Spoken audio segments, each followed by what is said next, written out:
a una persona bastante primitiva por el aspecto, ¿no? Que desde siempre pensaba que las cosas que no tenían explicación eran causadas por seres superiores, dioses, etcétera. Y hasta ahora existe en parte esa creencia, esa idea que se fue rebatiendo poco a poco conforme aparecieron algunos procedimientos o algunos equipos o instrumentos que permitieron que la enfermedad empiece a ser observada ya no solo a nivel social de la comunidad, sino luego como persona individual, como órganos, como tejidos, como células, como elementos subcelulares y actualmente en el nivel molecular, es decir, en la parte más íntima y pequeña de la información que codifica nuestro ser vivo, nuestra estructura misma. Toda esta información ustedes la tienen en relación al curso de Historia de la Medicina, así que no creo que sea necesario recordarla.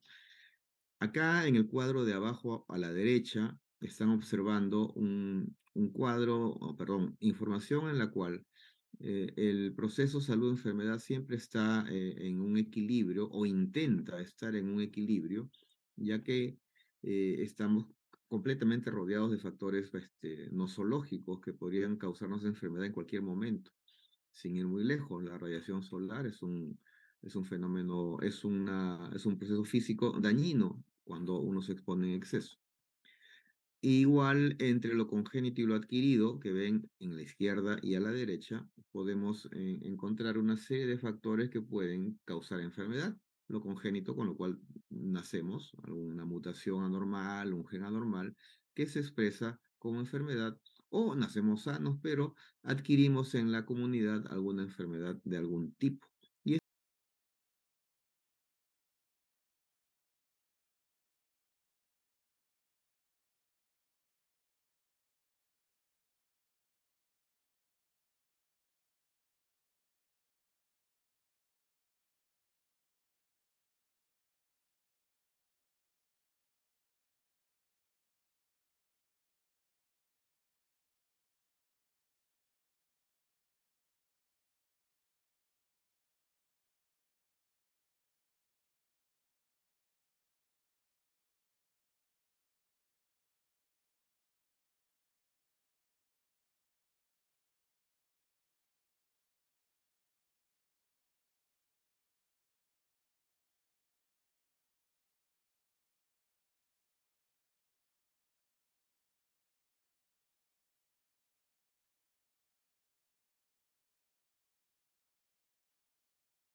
hoy Recording aún in progress. la Organización Mundial de la Salud hace mucho tiempo, acá en el 46, estableció un concepto muy utópico, muy idealista, ¿no? En donde decía, como leen ahí, que la salud es un estado de completo bienestar físico, mental y social, ¿no? Es decir, un estado ideal para todos, que sin embargo luego se dieron cuenta que no era tan cierto y lo corrigieron poniendo el concepto que está un poco más abajo, aquí se lo estoy mostrando. Salud es la capacidad de desarrollar el propio potencial personal y responder de forma positiva a los retos del ambiente. Es decir, incorpora el concepto de adaptación que es indispensable en nuestra vida diaria y que todos hacemos a cada rato. Me acabo de dar cuenta de un pequeño detalle que no me he presentado, mil disculpas. Voy a hacerlo en este momento. Yo me llamo Eugenio Américo Palomino Portilla, soy médico anatomopatólogo, trabajo en el Hospital Edgardo Rebagliati Martins, allí tengo el cargo de jefe de departamento. En la Universidad Ricardo Palma empecé a trabajar en el año 99, como siempre digo, ustedes no habían nacido todavía, y han pasado 25 años, fíjense, qué rápido pasa el tiempo. En esa época yo era el profesor más joven de la cátedra. Ahora no soy el mayor, pero ya pasaron 25 años, ¿no? Entonces, en este tiempo, la experiencia que puede haber alcanzado es útil para ser un mejor docente o intentar ser un mejor docente para ustedes, que se merecen lo mejor. Eh, Ese es el resumen de quién soy. Nada de lo que he conseguido se consigue fácil. Ustedes verán eso luego. Eh, es siempre una competencia, obviamente una competencia amigable, pero reñida, para ingresar a una residencia, para ingresar a trabajar a algún hospital, hay que dar exámenes. Para llegar a la universidad también entré como contratado, pero luego tuve que dar un examen para ser nombrado, ahora soy nombrado. Y cada cierto tiempo nos evalúa la universidad para ratificarnos, para ascender en la carrera docente, etcétera.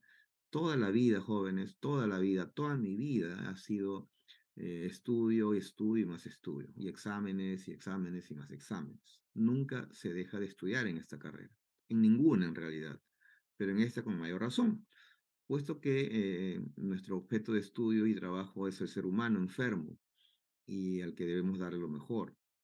Por lo tanto, si algo pueden sacar de esta pequeña presentación es que eh, nunca van a dejar de estudiar si están verdaderamente identificados con esta carrera. Y eso es bonito, hay que estudiar con gusto, hay que estudiar con interés, hay que encontrarle el gusto al estudio, a leer un libro, a aprender cosas nuevas. Ese es el espíritu del estudiante de medicina, que estudia todo el tiempo, descansa también, como debe ser, ¿no? Pero no deja de aprender todos los días y de tener una vida organizada, ¿no? Para poder estar al tanto de los nuevos avances y cosas. En el caso de ustedes, para probar los cursos, avanzar, aprender, no solo tener buenas notas, sino aprender, y luego algún día graduarse, esperamos, y empezar a trabajar, ¿no? O a seguir preparándose más, etcétera. Bien, ahora sí, ya está la presentación. Volvemos a nuestra explicación de que patología, como vimos, es la ciencia o rama de la medicina que estudia las características de la enfermedad. Y yo les decía en la clase teórica que hice el otro día presencial, porque no era feriado, al grupo uno les comentaba que la enfermedad es el centro de la carrera, de una forma o de otra. Medicina gira en torno al ser humano enfermo, y la enfermedad es enseñada por el curso de patología. Van a ver ahora que el patología va a estudiar cada enfermedad con diferentes ítems, va a empezar a despedazar la enfermedad en un orden, en una secuencia lógica para aprender a estudiarla.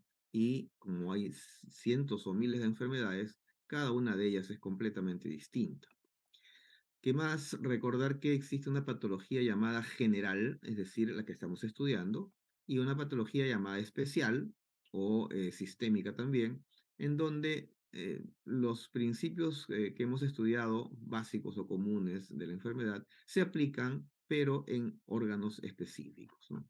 Así que, en cierta forma, estudiar bien patología general les facilita enormemente el curso de patología especial que llevarán el siguiente ciclo. Acá en el cuadro de abajo nuevamente hablo del equilibrio salud-enfermedad y fíjense cómo ahora entramos con los cursos ya. La anatomía normal, la fisiología, la psicología o alteraciones psiquiátricas en todo caso, entrelazadas con la anatomía patológica o patología en sus diferentes niveles, en sus diferentes niveles. Ahí está el cuadro más grande, más nítido. Entonces, fíjense que cualquier condición del cuerpo o de la mente, miren este detallito, que disminuye las posibilidades de supervivencia del individuo o de la especie, se considera una enfermedad. Así que no es solamente una cuestión física, también es una cuestión psíquica. Por supuesto, cada enfermedad depende de mucho del entorno de la persona, del conocimiento de la persona. No es lo mismo una enfermedad en una persona que sabe algo sobre medicina que una enfermedad en alguien que no conoce mucho de medicina. Los puntos de vista son completamente distintos, a pesar de que haya una unidad en el conocimiento. ¿Ya? Vamos a ir avanzando. Lo de abajo lo vamos a estudiar más adelante. En patología, tiene por lo menos dos áreas, el mismo nombre es compartido por dos ramas de la medicina. La llamada patología clínica, también llamada laboratorio, en donde ustedes habrán visto un laboratorio, un examen de sangre, de orina, de heces, qué sé yo. Es decir, de líquidos, sangre y secreciones. Eso lo estudia la patología clínica. Este es un curso que ustedes van a llevar más adelante. En cambio, la anatomía patológica o patología a secas es la que estamos estudiando ahora y esa estudia tejidos. Yo estudio tejidos. Cualquier biopsia, cualquier pieza operatoria, muestra que llegue de cualquier parte del cuerpo es enviada a patología o anatomía patológica. Son casi sinónimos, ¿ya? Pero no confundan con la patología clínica que es distinta. Entonces, fíjense este cuadrito que a mí me gusta mostrarlo porque normalmente tendemos a separar las cosas, ¿no? Por una cuestión didáctica. Por ejemplo, embriología ustedes ya llevaron ese curso, histología también, anatomía humana también, y ahora vamos a llevar patología. Pero ¿saben qué? Todo esto no es más que anatomía.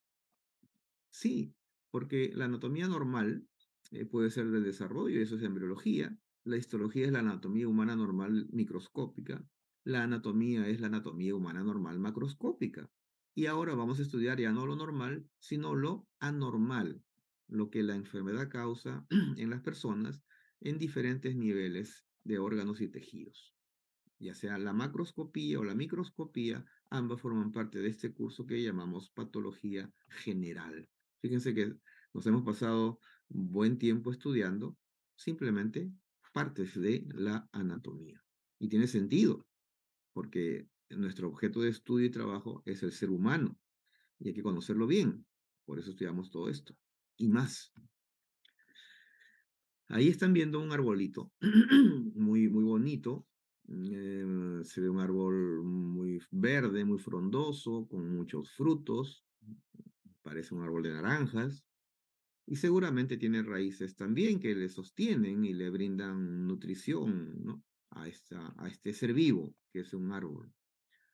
Y lo presento porque existe este famoso árbol de la medicina que ven ahí, acá en blanco y negro, y en donde, fíjense que está en inglés, hace varias décadas, en, en los mejores centros universitarios hicieron este esquema, en donde miren qué cosa hay en las raíces, los cursos de ciencias básicas. Miren qué cosa hay en la copa, los frutos, las naranjas que se ven tan buenas acá. Acá las han representado con las especialidades de la época. Miren que no hay muchas, ahora hay muchas más, ¿no? ¿Y qué curso está en medio, en el tronco? Patología general. Y las grandes ramas, patología sistémica o si quieren, patología especial. Por eso no es raro que ustedes se den cuenta de un detalle. Patología general va a juntar información de la anatomía, va a juntar información de la histología, va a juntar información de la fisiología, de la biología, de la física, de la química, de la genética, y en base a eso va a organizar y estructurar las enfermedades que luego se irán diferenciando en los diferentes sistemas, valga la redundancia, el sistema respiratorio, digestivo, ginecológico, qué sé yo, para que las grandes especialidades se puedan establecer y aprender lo necesario y trabajar en esa área. Entonces, lo que siempre les digo yo, que estos cursos que están en las raíces son las llamadas ciencias básicas y mucha gente las menosprecia, diciendo, no, ¿para qué estudio? Es un curso básico. Básico no significa sin importancia. Básico significa que es la base, el cimiento, para que ustedes puedan hacer que su árbol crezca saludable. Un árbol con unas raíces chiquitas, mal hechas, ¿ustedes creen que pueda dar buenos frutos? Jamás. Entonces, créanme, si ustedes han hecho un buen estudio de ciencias básicas, el resto de la carrera es fácil. Pero si sus ciencias básicas son deficientes, si ya no se acuerdan nada de anatomía, de histología, de microbiología, de biología, de histología, créanme que van a sufrir mucho. Por lo tanto, este árbol de la medicina se sostiene, se origina crece a partir de cuánta importancia le dieron a las ciencias básicas. Patología las va a reunir, las va a estructurar, va a definir enfermedades y las especialidades luego, obviamente, empezarán a funcionar mejor. Un ejemplo común, si se han olvidado de anatomía, pues no creo que quieran ser cirujanos, ¿no? Porque si no saben anatomía, no hay forma que operen, ni que practiquen, ni que estudien de cirugía. Así que denle la importancia que corresponde a cada curso. Acá he puesto un ejemplo de qué hace patología general y qué hace patología especial. Por ejemplo, en patología general estudiamos los daños vasculares, entre ellos la arteriosclerosis, y explicamos todos los pasos a través de los cuales la arteria se gana su placa de ateroma. Ya lo veremos en su momento. Pero esa placa de ateroma, si afecta al corazón en patología especial, eso se llama infarto de miocardio. Y en otro órgano se llamará infarto de intestino, por ejemplo. Por lo tanto, fíjense que la patología especial se basa siempre en la patología general, ¿ya? Como lo ven en el esquema del árbol de la medicina que les dejo allí. Entonces, fíjense, este cuadro es probablemente el resumen más sintético de los criterios que estudia patología en cada enfermedad. Fíjense lo que he puesto enfermedad, cada uno es diferente. Y estos criterios, y a veces algunos más, son estudiados por la patología, empezando arriba por la parte que dice epidemiología. Después vendrá la definición, la etiología, la patogenia, el cuadro clínico, los métodos diagnósticos, la macroscopía, o la microscopía, esto es patología, el curso. Luego viene el pronóstico, profilaxis. Algunos libros incluyen un criterio adicional, otro criterio adicional, etcétera. Está bien, no hay problema. Pero por lo menos estos criterios que están en color verde, estos de acá, esos son los indispensables en el estudio de toda enfermedad, ¿ya? Y vamos a ir viéndolos eh, poco a poco en esta clase. Yo les decía, y lo hacíamos ahí muy interactivo en la clase presencial, que acá tenemos una persona que tiene una enfermedad. ¿Cuál es? A ver, ¿qué les parece? Díganme, participen. Libre, libre, cualquiera. Obesidad, Ah, muy bien. diabetes. Perfecto. La doctora ya se dio cuenta que es una persona con una enfermedad llamada obesidad. Muy bien, vamos a ver, ¿qué diría la epidemiología en cuanto a la obesidad? La epidemiología, yo los voy a guiar, ¿ya? ¿Ustedes a quién creen que afecte más? ¿A hombres, a mujeres o a ambos? A hombres, ¿Y en mujeres no hay mujeres obesas? Sí, también hay. Hombres y Ambos. mujeres. Incluso niños, ¿no? Ya. ¿Con gran poder adquisitivo o con poco poder adquisitivo? ¿A quién afectará más? ¿A los que tienen dinero o a los que no lo tienen? No, no lo a tiene. No los que tienen. discrimina. A los que No tienen tiene. dinero pues, pueden comprar lo que quieren para comérselo, ¿no? Em, Ujú. Fíjense esos detalles de hombre o mujer, edad, o sea, grupo etario, factor socioeconómico, vivir en un país desarrollado o no, etcétera. Esos los estudia la epidemiología. A ver, ahora hagamos lo mismo con definición. ¿Quién se anima a definir en sus palabras? No googleen, en sus palabras. ¿Qué entiende por una persona obesa? A ver, vamos. Sí pueden.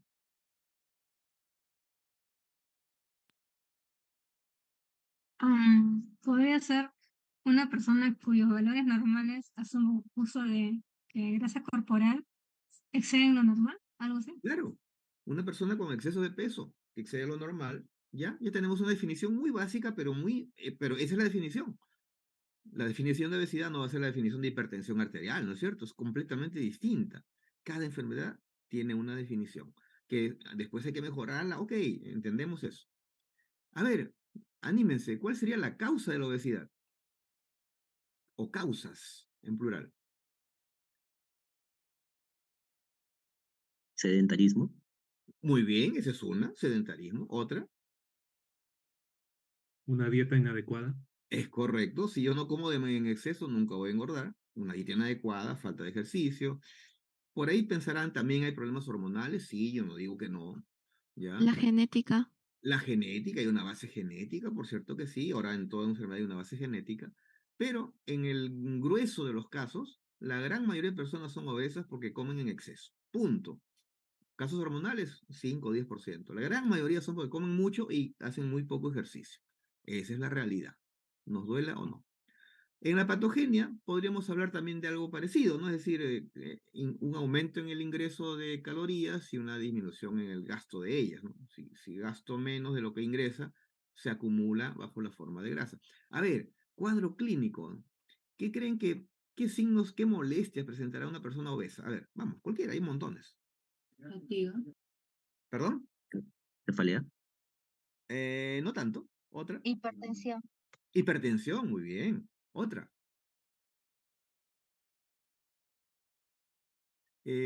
¿Subirá las escaleras con facilidad?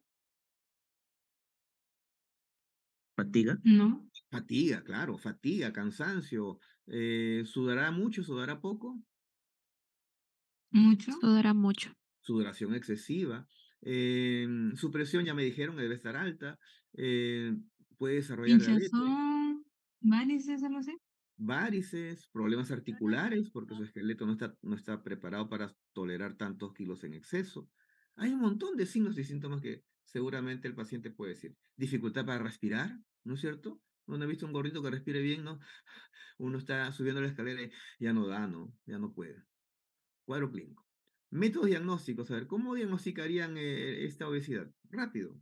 Cualquiera. Calculando su índice de masa corporal, El si es mayor más, a el 30. método más sencillo de todos. Índice de masa corporal. Perfecto. O sea, la relación entre el peso y la talla, ¿no es cierto? Que ya veremos en su momento. Ya si quieren ser más específicos, de pronto, si quieren, ¿no? Una tomografía para ver cuánta grasa corporal tienen, exceso. En fin, hay otros índices de masa también que se pueden utilizar.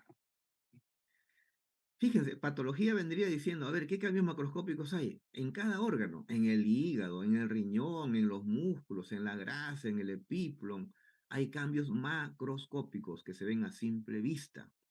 Y a nivel microscópico, ¿qué cambios habrán? También el patólogo dirá, en el hígado hay esteatosis hepática, en el hueso hay artrosis, en los vasos sanguíneos hay arteriosclerosis, etcétera, etcétera, etcétera.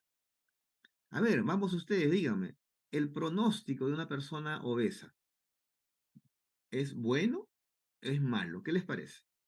¿Viven igual que una Malo. persona? Es Malo. malo, claro.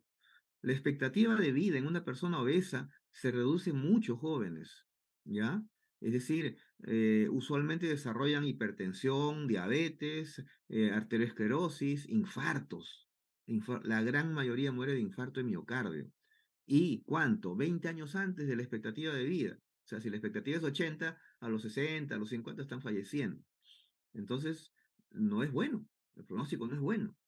¿Ya? Así que no piensen de que gordito sanito, no, el gordito es una persona enferma, ¿ya? Más o menos, pero es enfermo. A ver, ¿cómo se evita la obesidad? Con una dieta adecuada, ejercicio. Muy bien. A ver, doctor, ¿y a qué le llama una dieta adecuada? eh, una que cumpla los valores necesarios o que cumpla con lo que nuestro cuerpo personalmente necesita. Es correcto, cada persona tiene necesidades diferentes. Si uno de ustedes es deportista y etcétera, necesita más. Si una persona es sedentaria, necesita menos.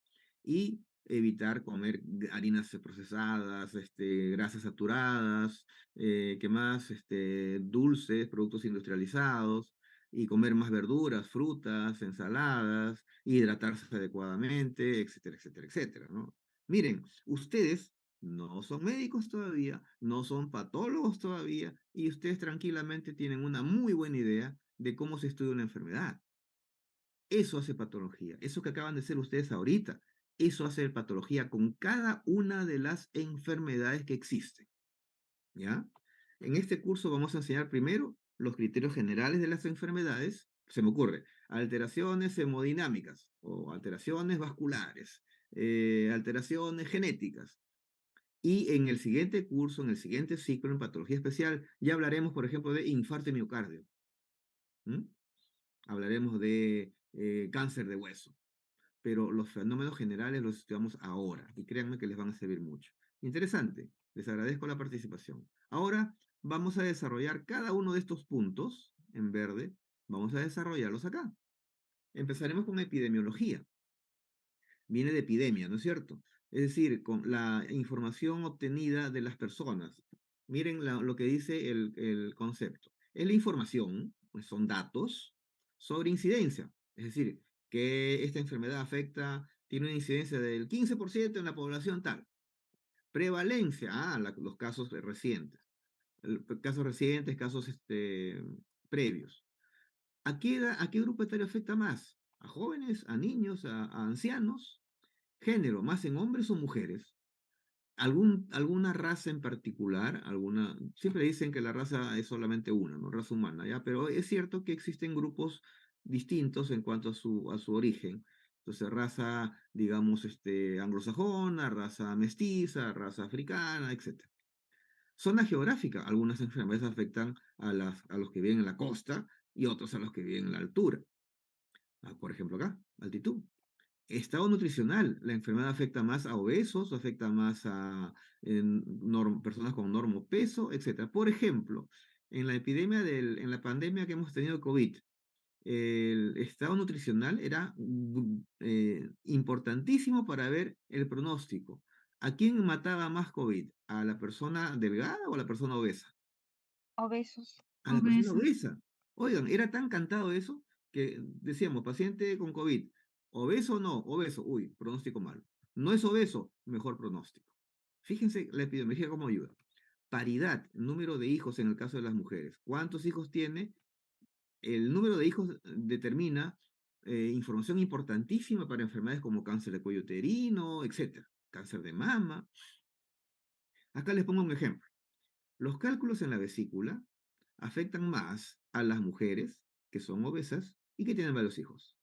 Cuando ustedes vean por la calle una señora gordita llevando a 5 niños, ustedes dicen, esa señora probablemente, muy probablemente tiene cálculos en su vesícula. Fíjense, sin hacer tomografía, resonancia, ecografía ni nada. Con solo información clínica ustedes pueden llegar a tener información importantísima. Aquí a la derecha hay un cuadro, por ejemplo, de algunas enfermedades hematopoyéticas y se dice, por ejemplo, los linfomas de Hodgkin 56%, los linfomas Hodgkin 7%, leucemia linfoide aguda 5%, leucemia linfoide crónica 14%, mieloma múltiple 18%. Los porcentajes de las enfermedades también los estudia la epidemiología. Entonces, toda esa información entra dentro del rubro epidemiología. ¿Ya? Definición, es interesante, la definición de definición, miren qué curioso suena, la definición de definición es una proposición, es decir, un conjunto de palabras. Y esas palabras deben exponer de manera clara y precisa los aspectos generales y distintivos, o sea, generales y particulares de algo. Ese algo puede ser algo material o inmaterial. ¿Se puede definir algo inmaterial? Claro que sí. Definan, no sé, dolor. ¿Se puede definir dolor? El dolor no es material. ¿Se puede definir? Hay definición de dolor, claro que sí. Y material, bueno, todo lo que ven, defina puerta, defina micrófono, defina computadora, defina lapicero. Esa preposición o conjunto de palabras debe diferenciarle del resto. Ejemplo, ¿qué fruta es esta de la izquierda? Naranja. Y la de la derecha, Tanjero. ok, o tal vez una toronja, ¿no es cierto? Pero si Sí. olvídense de las mitades cortadas y miren solo la de afuera, son casi iguales, ¿no es cierto? Son parecidos. Son muy parecidas, correcto. Entonces, la definición debe ser suficientemente buena como para diferenciar por completo una de otra, ¿ya? Es decir, en una definición de estas dos debería decir, ok, y al corte tenemos que ver el color tal y el color tal. Ándale, ya, ahora sí, lo tengo claro. Entonces, apliquen eso a una enfermedad y vamos a tener como ejemplo esto de acá. Por ejemplo, hay una enfermedad que se llama colitis ulcerosa o colitis ulcerativa, no importa, los dos nombres valen. Y esta es la definición, léanla ustedes ahí, frente a su pantalla. Esa es la definición. Punto. Ninguna otra enfermedad debe tener la misma definición. O, fíjense acá, hay otra enfermedad, la endometriosis. Lean por favor el concepto, la definición. Ninguna otra enfermedad debe tener esta definición. Cada enfermedad tiene su definición, así como ustedes tienen su propio nombre y apellido, que solo les pertenece a ustedes. ¿Ya? Entonces, cada enfermedad tiene una definición distinta. El otro concepto es etiología. Etiología significa causa, origen de la enfermedad. ¿Qué cosa ocasiona la enfermedad? Ejemplo, en la enfermedad llamada cólera hay una bacteria que se llama Vibrio cólera. Eso ustedes lo saben. Han estudiado microbiología, ¿no es cierto? Muy bien. En la enfermedad llamada giardiasis hay un parásito que están viendo acá que se llama Giardia lamblia. ¿Ustedes lo saben? Sí, han estudiado parasitología y ahí estudiaron a la Giardia lamblia. Entonces, en estas enfermedades, en giardiasis y cólera, la etiología son la bacteria indicada y el parásito indicado. ¿Entendido?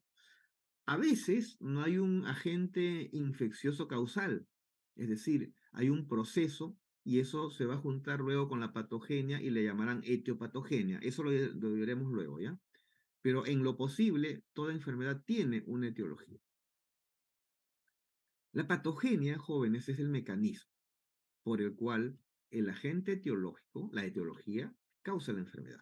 Acá les pongo dos mecanismos de ejemplo. En el lupus eritematoso sistémico, que es una enfermedad que estudiaremos en seminario, el mecanismo es la autoinmunidad. Es decir, acá hay un ejemplo, un gráfico medio gracioso, o intenta hacerlo, de lo que pasa en la autoinmunidad.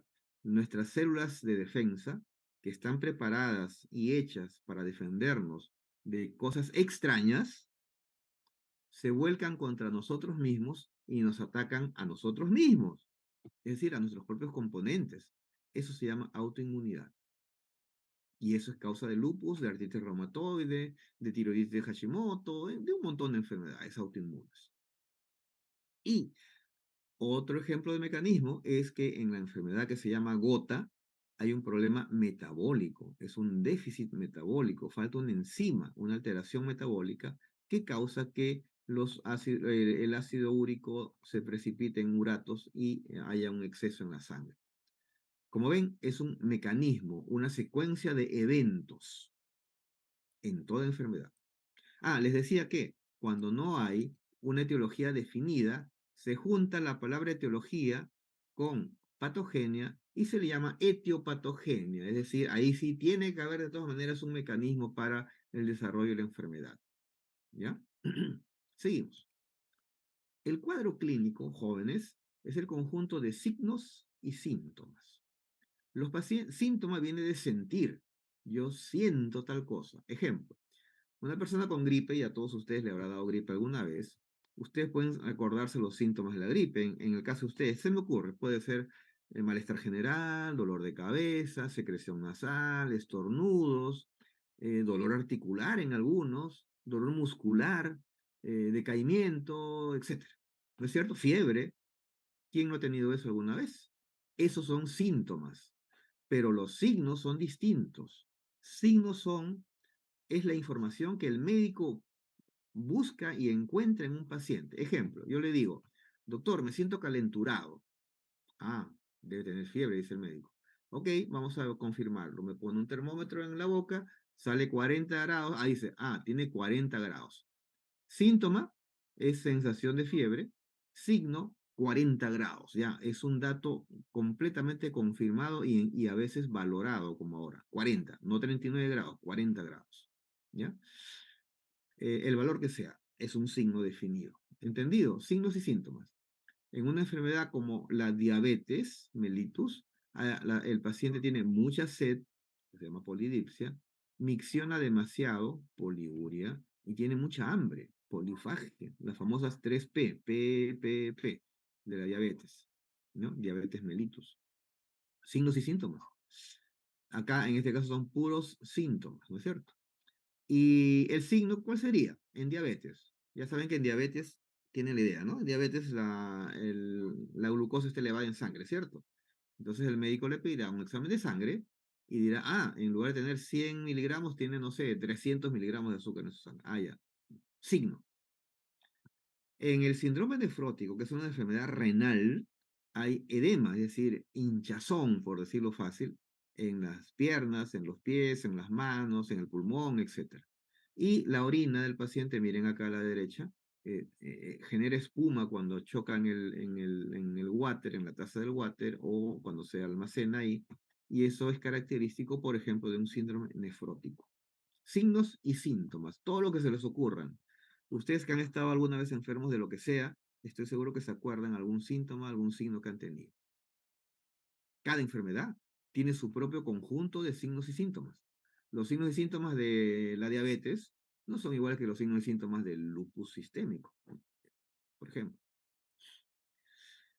Una vez que el paciente le menciona al médico qué síntomas tiene, el médico examina y encuentra signos y ya tiene una sospecha diagnóstica. Ah, debe ser esto o tal cosa. Una enfermedad u otra enfermedad. La enfermedad A, la enfermedad B.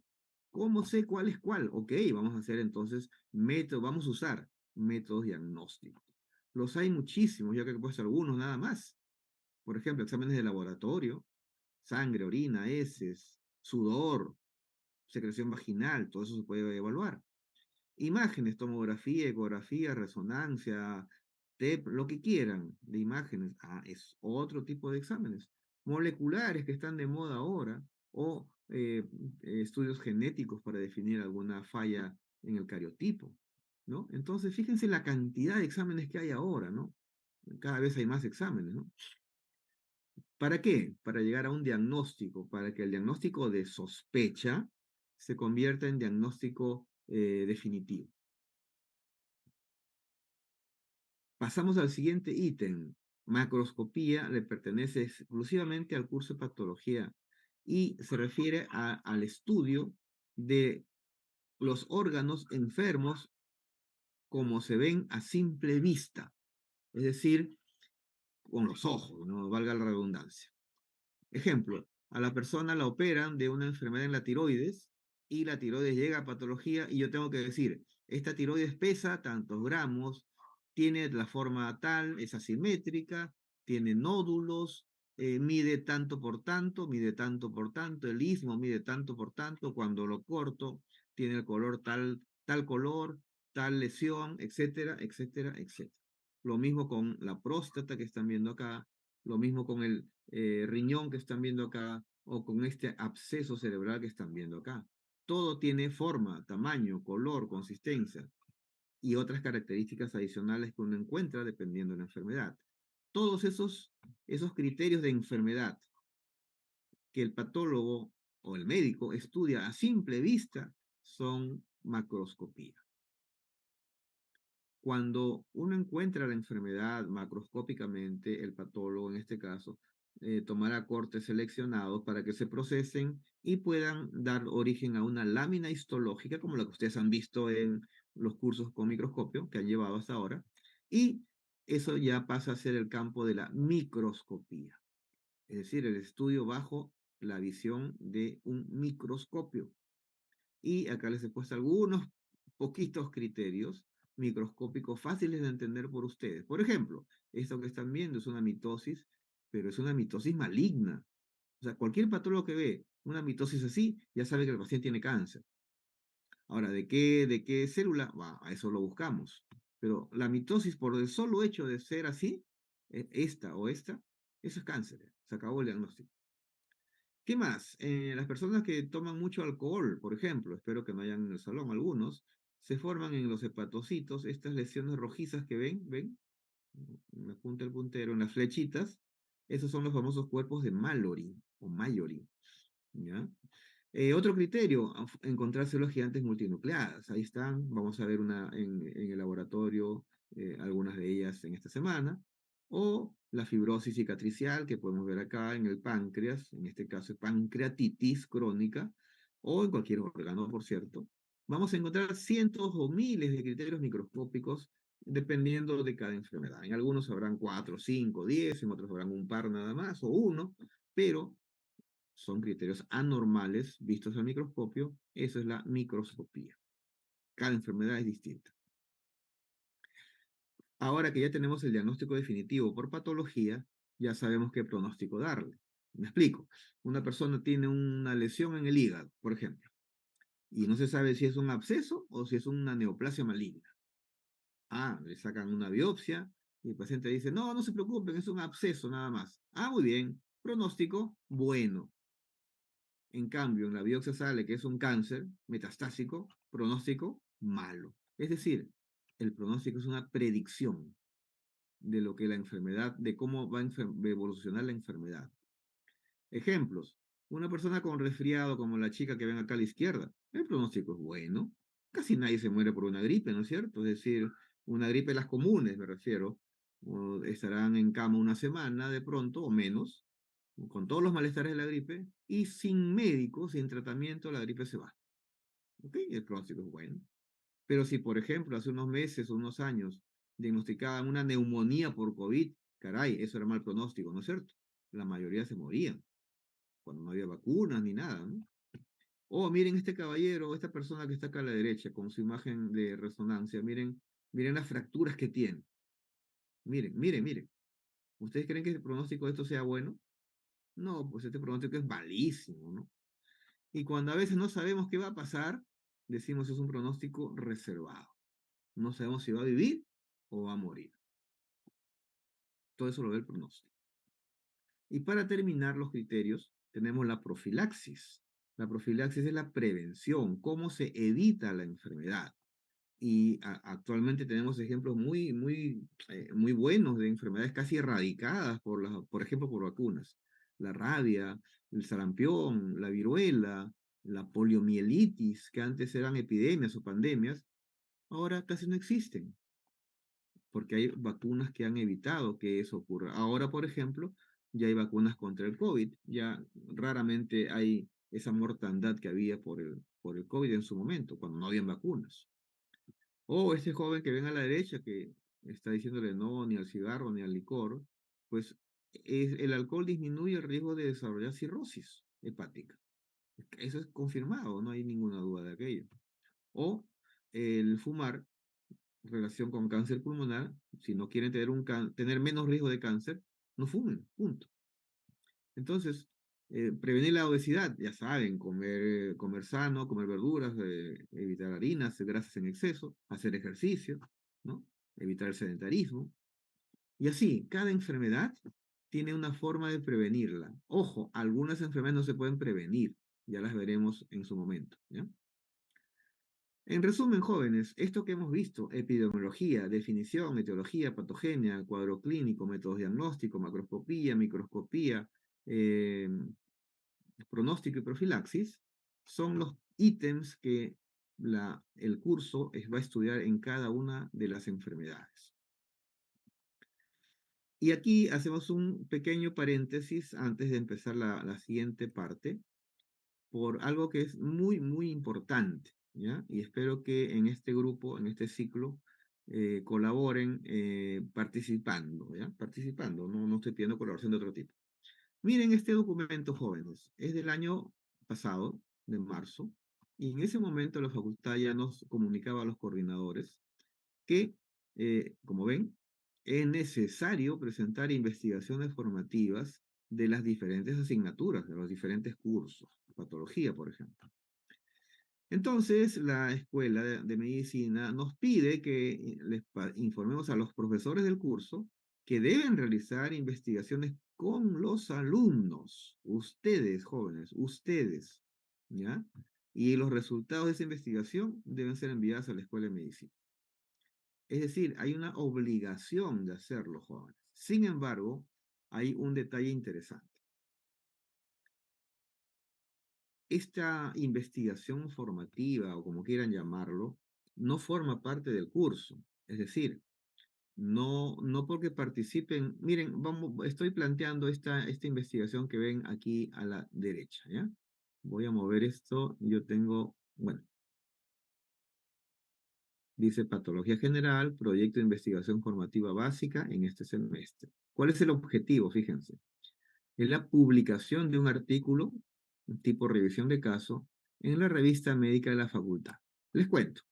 El doctor de la Cruz, a quien ustedes conocen, él es el editor en jefe de la revista, está comprometido con quien habla a darle las facilidades una vez que terminemos este proyecto, que debe terminar en mayo, ahorita nomás, para darle cabida en la revista y publicarlo, ¿ya?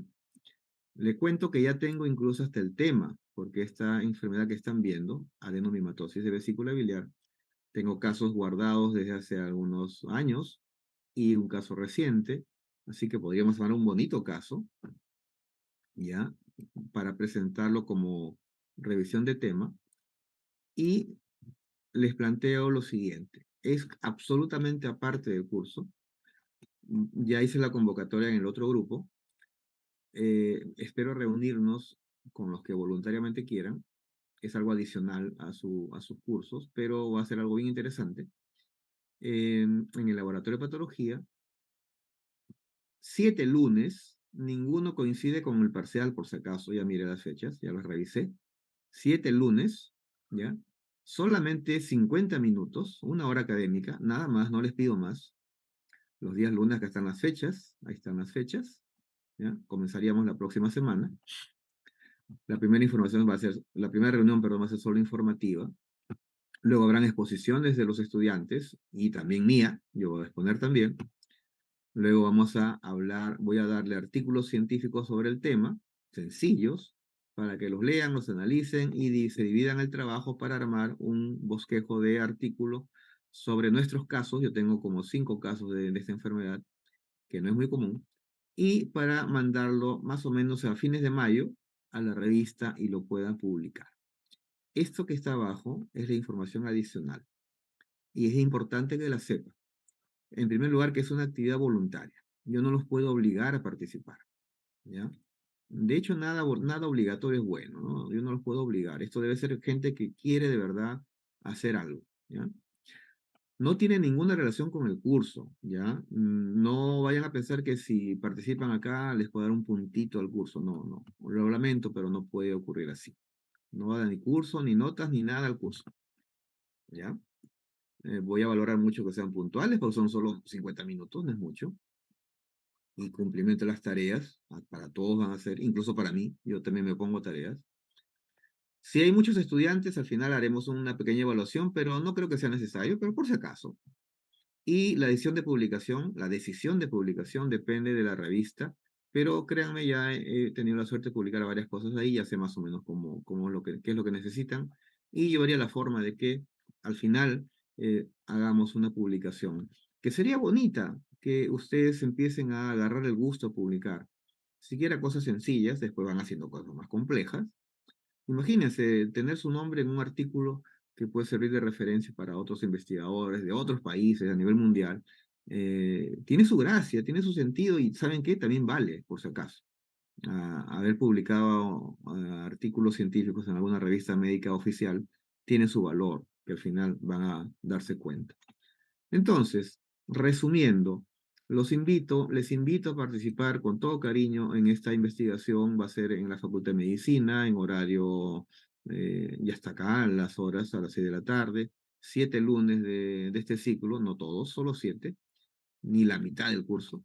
Y vamos a hacer todo lo que sea necesario para que ustedes tengan un artículo publicado en la revista y eso ayude a su currículum, porque eso es importantísimo ahora, ¿ya? Ojalá, apelo a su organización, a su disciplina, organizar sus cursos y todo para darse un tiempito y participar. Les espero el día lunes, 1 de abril, este lunes que viene, a las 6 de la tarde, en el laboratorio de patología del segundo piso. Ahí voy a estar y nos demoramos muy poquito en esta primera reunión, ¿sí?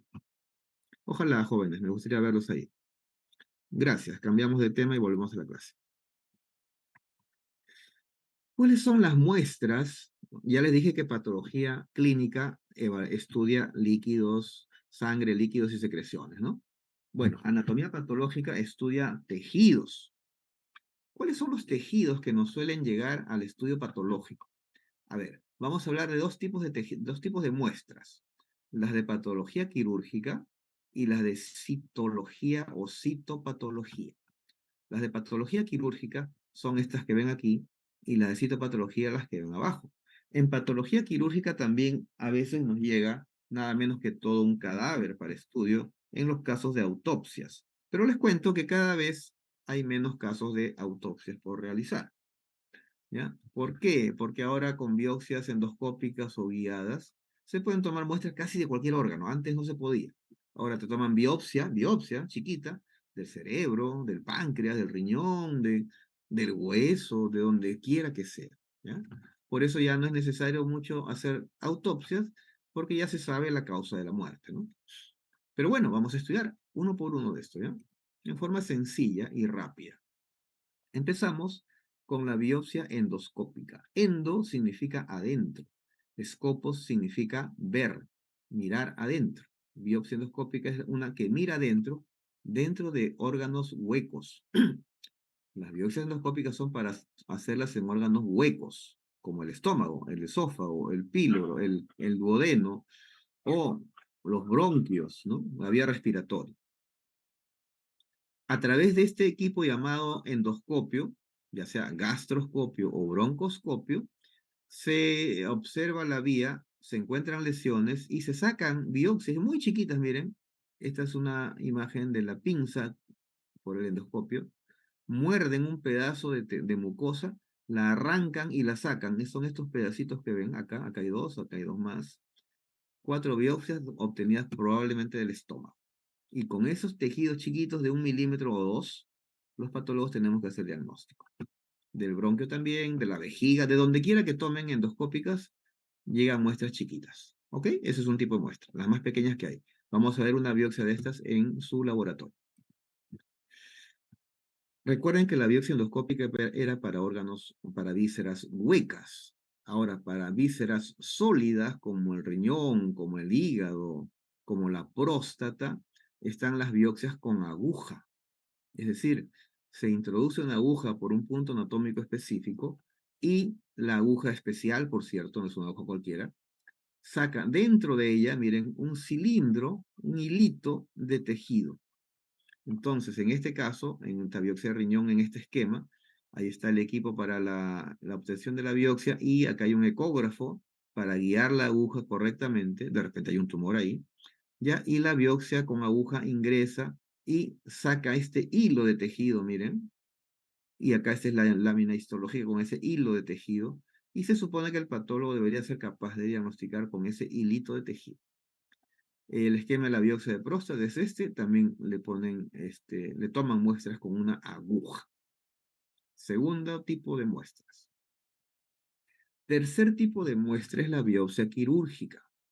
Imaginen que este es un lunar feo en su piel, en la piel de su cuerpo, de alguna parte de su cuerpo. Esta es la zona sana y esta es la zona enferma o sospechosa. Hay dos tipos de biopsias quirúrgicas. La que toma una muestra que tiene una parte enferma y una parte sana se llama biopsia incisional, porque saca un pedazo nada más de la lesión. Y la biopsia que saca toda la lesión con bordes sanos se llama biopsia excisional, ¿ya? Excinde, saca, retira toda la lesión. Repito, biopsia quirúrgica de tipo incisional, esta de acá, cuando saca toda la lesión, biopsia quirúrgica excisional. Acá hay otro esquema, otro ejemplo con esquema. Esta es toda la lesión. Si saco un pedacito de ella con tejido normal, ese es incisional. Pero si saco todo, es excisional. ¿Ya? Ese es otro tipo de muestras. Y acá seguimos tomando muestras más grandes. Ahora le llamamos pieza operatoria. Una pieza operatoria significa que un cirujano ha intervenido en un procedimiento quirúrgico más o menos complejo y ha retirado un órgano o una parte de un órgano, a veces incluso todo un segmento corporal, un brazo, una pierna, un miembro inferior, media mandíbula, media cara, no se imaginan las cosas que operan, media cara, ¿eh? Y la envían al patólogo. Y eso se llama pieza operatoria. Acá tenemos, por ejemplo, un útero con un cáncer de cuello uterino, desde la vagina, las pinzas que están jalando para que se vea. Este es el fondo del útero. Acá, aunque no lo crean, esto es un riñón. Acá está el uréter, miren, el uréter y un tremendo tumor. Sacan todo el riñón en este caso. ¿Qué más? A todo eso se le llama pieza operatoria. Y el patólogo tiene que hacer la descripción macroscópica de todos los especímenes, sean chiquitos o grandes, tiene que hacer macroscopía. Este es otro tipo de muestras que se llaman por congelación, se llaman transoperatorias o intraoperatorias. ¿Qué significa? Que hay un paciente que está siendo operado en ese momento en una sala de operaciones y el cirujano encuentra, de casualidad, algo sospechoso. O sea, para que le saquen el apéndice, se me ocurre, ¿ya? El apéndice. Y cuando abren la cavidad encuentran algo sospechoso. Ah, aguanta un ratito. Toman la muestra y la mandan corriendo a patología para que el patólogo haga un diagnóstico por congelación, es decir, en minutos nada más debe salir el resultado. Llamamos por teléfono a la sala de operaciones y le decimos, es tal cosa.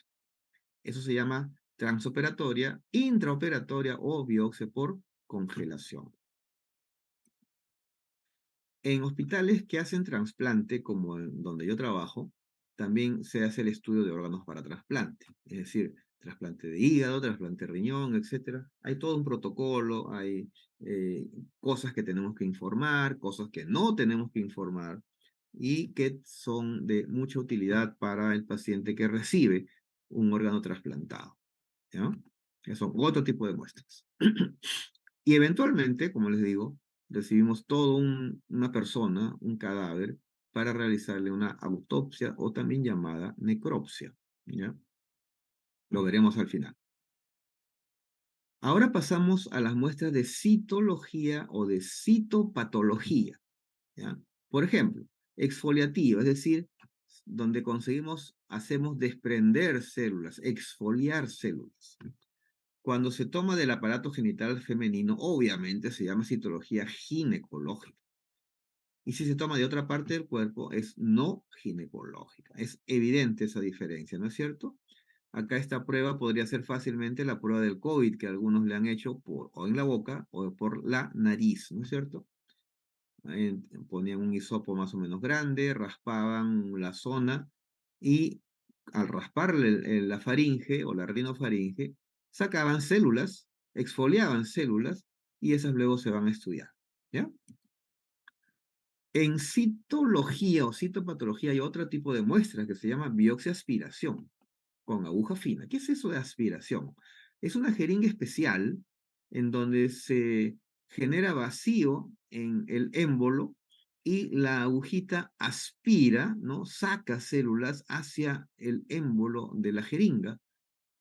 Una secreción muy pequeña, pero ahí hay montones de células que luego se extienden en la laminilla, se colorean y el patólogo la diagnostica. Fíjense, con muy pocas células se puede hacer un diagnóstico.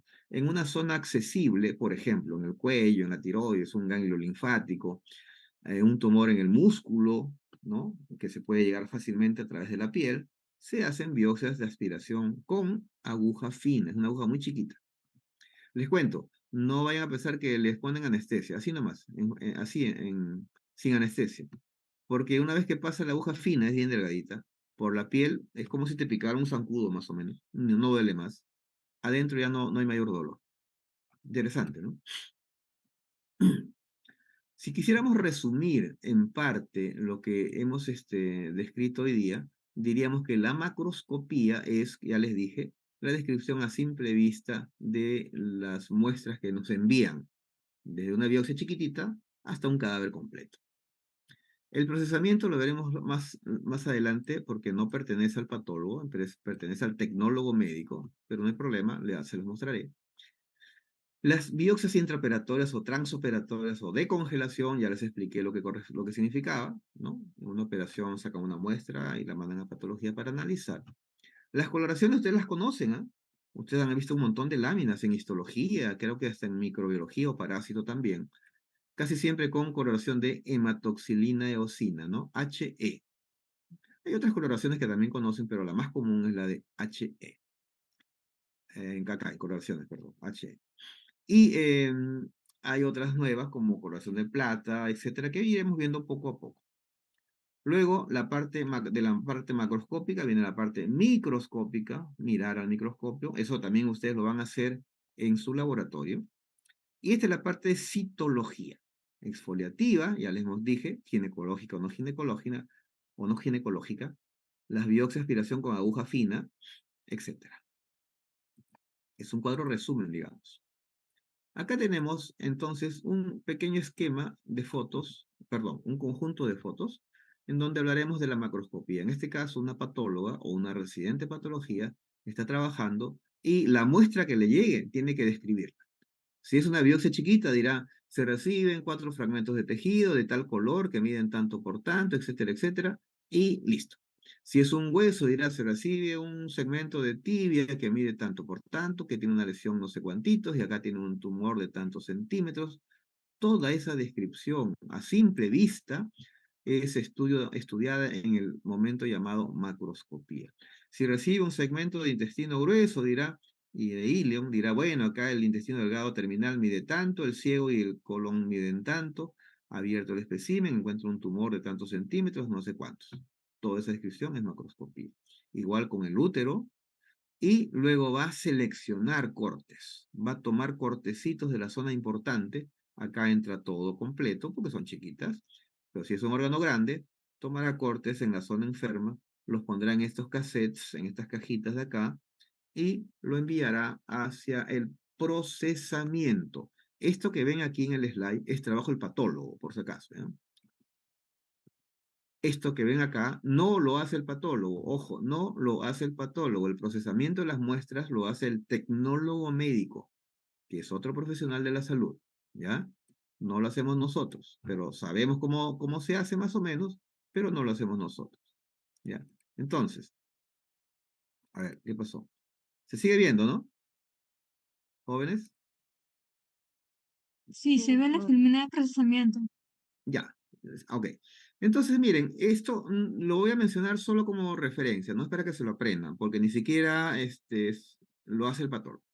El tejido que uno recibe y lo coloca en el cassette pasa por todo un proceso de deshidratación en alcoholes, aclaramiento en silol, etcétera, y se infiltra con una cerita que se llama parafina. Luego pasa a equipos donde se van seleccionando el tejido, se coloca en la cajita de nuevo, se le llena de parafina, como ven, y al final es así, la cajita sale con su numerito. Luego, miren acá a la derecha y abajo. Ahí está la cajita, la cera, que es la parafina. Ahí está el tejido, esta cosa que ven ahí oscura es el tejido. Este cassette en conjunto se mete a acá está, se pone en este aparato llamado micrótomo, y este micrótomo es una especie de rebanador. Así como en las tiendas venden los embutidos en rebanadas, este equipo corta rebanadas, pero de micras de grosor. 6, 7 micras. Una micra es 1 milímetro dividido en mil cortes. Imagínense lo delgadita que son. Esos cortes se ponen en una laminita, luego el tecnólogo lo colorea y nos da la laminita hecha, como ustedes la van a tener también, para mirar en su microscopio. Interesante, ¿no? Todo esto lo hace el tecnólogo médico, no lo hacen los patólogos. Acá a veces hay coloradores automáticos, son equipos automatizados, y al final sale nuestra linda bandejita llena de laminitas para estudiar, ¿no? Casi siempre con coloración hematoxilina eosina. Pero hay otras, coloración de Paz, de Warting-Starry, tricrómica y de Sil-Nielsen, que conocen, y hay muchas más, pero no es necesario que se las mencione todas.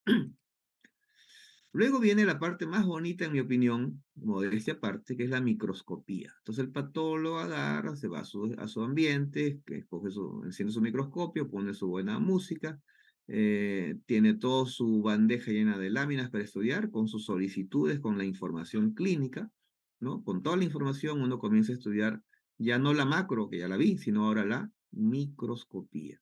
Y entonces encontraré células como esta que ven acá, encontraré tejidos como este que ven acá, miraré las alteraciones que aparecen en el tejido, ¿no? Compararé con mis imágenes, compararé con otras láminas y al final, ¿qué cosa consigo?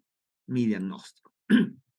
Y si tengo residentes a los cuales enseñar, pues les enseñaré, miren, esto es tal cosa, tal cosa, tal cosa, y ellos se van formando también, ¿no? El patólogo mayor está formando a sus patólogos jóvenes como hacemos en el hospital, y sale el diagnóstico definitivo. ¿Qué pasó en la biopsia por congelación o intraoperatoria o transoperatoria? Ya les mencioné hace un rato que durante una operación el cirujano encuentra algo raro, saca la muestra, la manda corriendo a patología y ahí ya no se hace el proceso que vieron hace un rato, sino que se mete la muestra a un equipo llamado criostato, que es un congelador. Miren, aquí en esta cajita, en este espacio, la temperatura está a menos 30 grados centígrados o a menos 40 grados centígrados. Usted pone su mano ahí un rato y se le congela, ¿ya? Entonces solo se trabaja a través de ella, ¿no? La muestra llega y se congela, así en una, en 10, 20 segundos está congelado como hielo. Y así como hielo, se corta otra vez aquí en el criostato mismo, se corta en rebanadas, se coloca en la lámina, se colorea y el patólogo la diagnostica. Por eso se hace rápido, ¿no? La citología, miren, voy a repetir simplemente.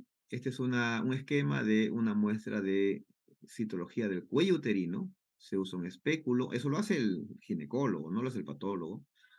Obtiene la muestra con una espátula de madera o una espátula especial, raspa el cuello uterino, ¿ven? Así, así, gira, gira, y toma la muestra y la extiende, así como se ve acá, en una laminilla, ¿ya? Una laminilla. Y se colorea y el patólogo la diagnostica. Este es un paciente que le están punzando el tórax. Miren, le han metido una aguja al tórax porque tiene un derrame pleural. Ese líquido lo sacan, lo centrifugan en una máquina especial y el sedimento se extiende en una lámina y se lee. Esta pacientita le están haciendo una biopsia fina con aguja, biopsia punción con aguja fina. Sacan células, las extienden en la lámina, las colorean y el patólogo la diagnostica. Esto de acá es la orina rojiza de un paciente, se centrifuga en una probeta y al sedimento se extiende en una lámina y se lee por el patólogo. Todo eso son exámenes de citología y por eso les he puesto esta figura de acá. Miren, en la histología o en la histopatología, en el tejido completo ustedes ven, como quien dice, la pared hecha. Pared con cemento y ladrillos y todo, ¿ya? En citología, ustedes ven los ladrillos sueltos. Lo interesante es que el patólogo preparado puede definir a partir de estos ladrillos sueltos cómo era la pared. Es decir, a partir de células sueltas, reconstruye en su mente cómo era el tejido y del diagnóstico. Así de interesante puede ser. A que le gusta, por supuesto. Que existen otras técnicas y otros microscopios, contraste de fase, microscopio de fluorescencia, sí, hay otros, ¿ya? Pero eso solo lo menciono. Existe la histoquímica, la inmunohistoquímica y la inmunofluorescencia. No voy a entrar en detalles, solo quiero que sepan que son pruebas inmunológicas y nada más. No voy a preguntarles nada de esto por si acaso, ¿ya?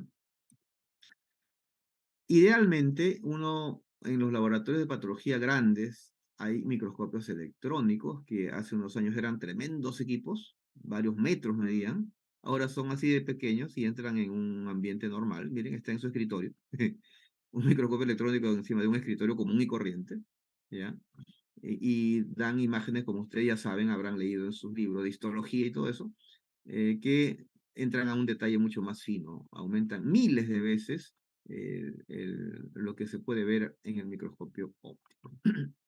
Bueno, en mi hospital no tenemos todavía. La citometría de flujo se hace en un equipo que se llama citómetro, que es este de acá, y bueno, de otras maneras también, de otras formas, otros modelos. El resumen es que se introduce una solución con células, por ejemplo, una muestra de sangre, y el equipo lo que hace es organizar a que las células pasen en fila india, una por una detrás de otra, a través de una zona delgada, en donde un lector láser está midiéndolas a la vez que están pasando, ¿no? Y al final salen gráficos como estos diciéndote, oye, el paciente tiene ahí en su sangre una neoplasia de células de tal tamaño, de tal forma, con tales marcadores, bla, bla. Imagínense, ¿no? Interesante. Bueno, eso también en el hospital. En los hospitales tenemos estos equipos. Y llegamos a la parte casi final de esta clase, es decir, al estudio de las autopsias. Autopsia o necropsia. Hay dos tipos de autopsias, la autopsia clínica y la médico-legal. La autopsia clínica es aquella que hacemos en los hospitales, con fines docentes y de diagnóstico. Ejemplo, un paciente llega al hospital y en el tiempo que está, 3 o 4 días, se muere sin diagnóstico, no se llegó a dar el diagnóstico definitivo, no saben de qué murió, necesita una necropsia clínica para saber de qué se murió. El patólogo hace la necropsia. Es un procedimiento probablemente no muy estético, ok, entiendo, pero es necesario. Bueno, pero cuando la muerte de la persona se debe a factores en donde hay sospecha de suicidio, homicidio, envenenamiento, es decir, cosas, muertes no naturales, no por enfermedad, entonces la necropsia se llama médico legal y no la hace el patólogo en el hospital, la hace el patólogo o si quieren los médicos forenses en la morgue. En el caso de Lima es la morgue central de Lima. ¿Ya? Entonces, los médicos no hacemos necropsias médico legal. O sea, si alguien llega al hospital con un balazo y se muere, esa necropsia no la hace el patólogo del hospital, la hace el patólogo de la morgue. El cadáver se va a la morgue y ahí le hacen la necropsia o autopsia. Las técnicas más comunes son tres, la de Virchow, la de Ghosn y la de Letoul.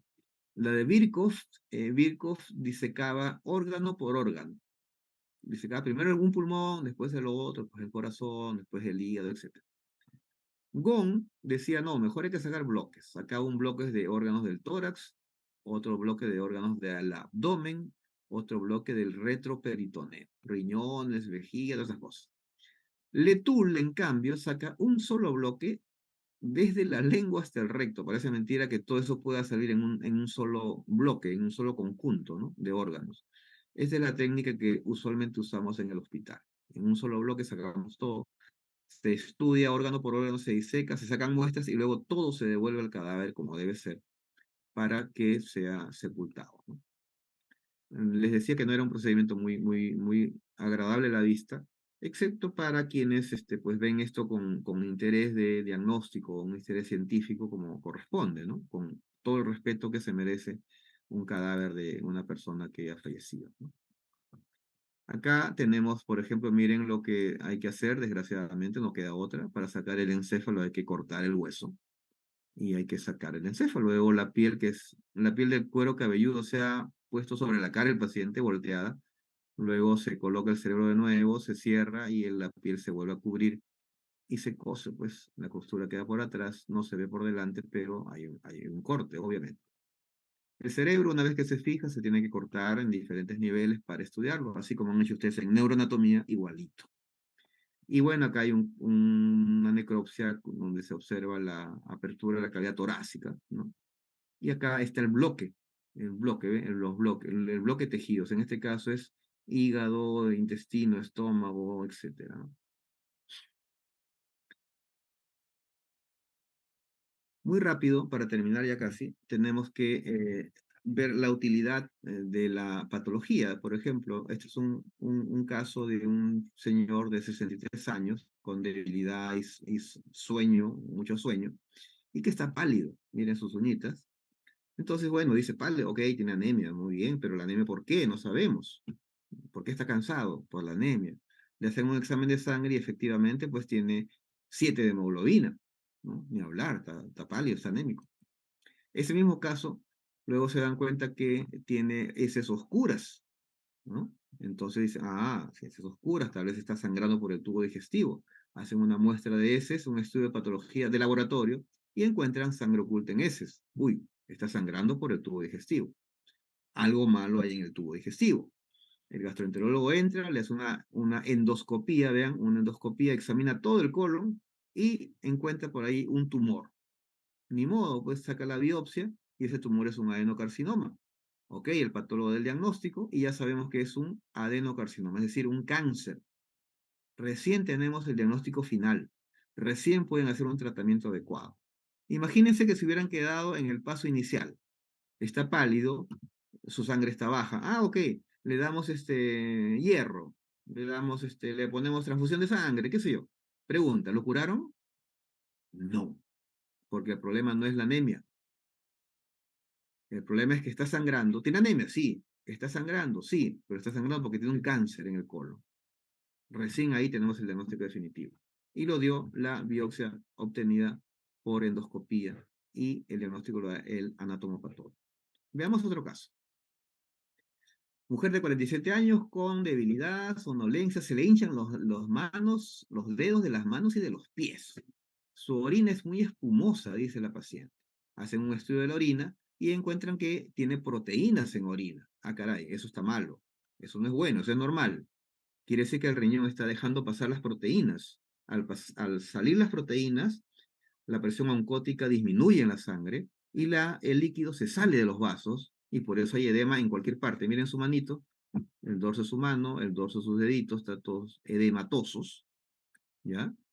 Entonces, bueno, pues si el problema está en el riñón, hay que estudiar el riñón. Le hacen una biopsia renal, se le hacen pruebas de inmunofluorescencia en la biopsia renal, la ve el patólogo y dice, ¿saben qué? Tiene una glomerulonefritis por enfermedad de lupus, ¿ya? Una glomerulonefritis lúpica. Tiene lupus eritematoso sistémico. Ah, ya sabemos qué enfermedad tiene, ya podemos darle tratamiento. Antes no se podía dar tratamiento. Esa es la importancia de patología. Y acá un caso más común, más habitual, una dama con dolor hipogástrico, con sangrado genital, miren, sangrado genital. La ginecóloga o el ginecólogo hace un estudio colposcópico, observa una lesión en el cuello uterino, toma la muestra de Papa Nicolau, el raspado del cuello uterino, lo extiende en una laminita, como ven acá, en patología se colorea y se observa, y estas celulotas que ven acá, miren, enormes, esto es cáncer. Carcinoma escamoso de tal grado, esto es sangre, esto medio oscuro que ven es sangre, y es un carcinoma infiltrante, y hasta el diagnóstico, fíjense, sin mayor operación ni nada. Esa es la utilidad de patología. Y esta misma se traduce en los famosos conversatorios, es decir, grupos de personal de salud, médicos, residentes, internos, etcétera, que están debatiendo un caso importante de una persona enferma, ¿no? Entonces, amerita un buen estudio. Ahí están grupos pequeños, o como siempre les digo, y a veces son auditorios completamente llenos de personas, como mi hospital. El auditorio de mi hospital tiene capacidad de 350 personas, ¿se imaginan eso lleno? Todo el mundo pregunta, todo el mundo participa, el patólogo tiene que saber exponer su caso, y por eso es que nosotros los preparamos también en los seminarios para que sean buenos expositores, porque el estudiante de medicina y el médico se pasa toda su vida haciendo presentaciones. Toda su vida, no digo que solo en la carrera. Termina la carrera en el internado, termina el internado en el CERUMS, termina el CERUMS en la residencia, termina la residencia como médicos asistentes. Todo el tiempo van a estar exponiendo. Por lo tanto, les va a tener que gustar exponer sí o sí, ¿ya? Y un llamado a su reflexión final, que yo siempre pongo esa foto para que se rían un poco, pero el mensaje es muy serio.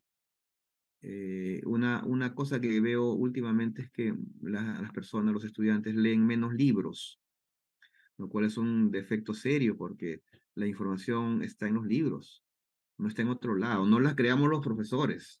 La información está completa y mejor todavía en los libros. Por lo tanto, tienen que hacerse amigos de sus libros, tienen que cargar sus libros para arriba y para abajo. Ahora son libros digitales, lo entiendo, no importa, pero léanlos, estudienlos, aprendan de ellos. Los libros tienen toda la sabiduría